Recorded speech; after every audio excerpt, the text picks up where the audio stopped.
Saudi King Salman, in comments carried by state media, pledged on Tuesday to firmly and decisively thwart any hostile attempts targeting the kingdom's security and stability.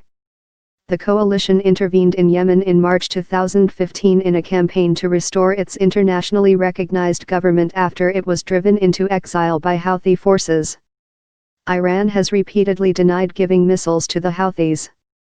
Few military options analysts said that in the short term, the Saudi leadership is unlikely to respond aggressively amid increased international scrutiny of the three-year-old Yemen conflict, which has given rise to the world's most urgent humanitarian crisis.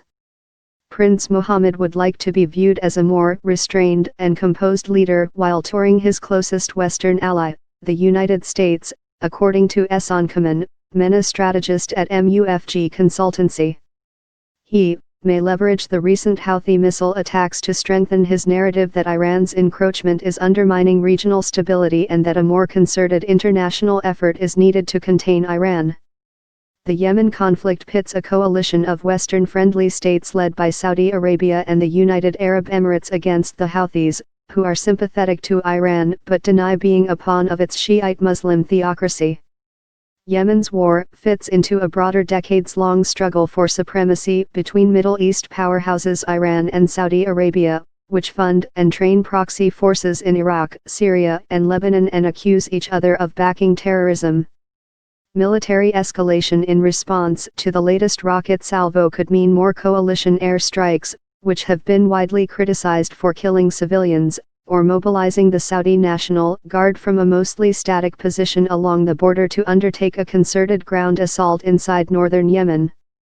Diplomats and analysts say that the coalition has few other options short of direct action against an Iranian target, something that remains unlikely unless a Houthi rocket takes out a valuable Saudi asset. Last year, when the Houthis fired missiles at Riyadh that were intercepted, the coalition responded by shutting Yemen's airports and ports. The United Nations said that blockade raised the danger of mass starvation, and it was partially lifted.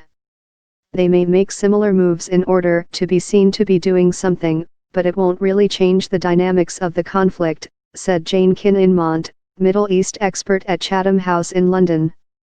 My concern is that they could be tempted to take some action directly against some Iranian target, and that any such course of action could escalate further.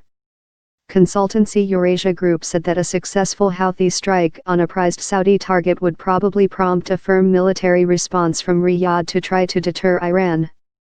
Analysts said that while a direct Saudi-Iranian showdown is unlikely, miscalculation remains a risk.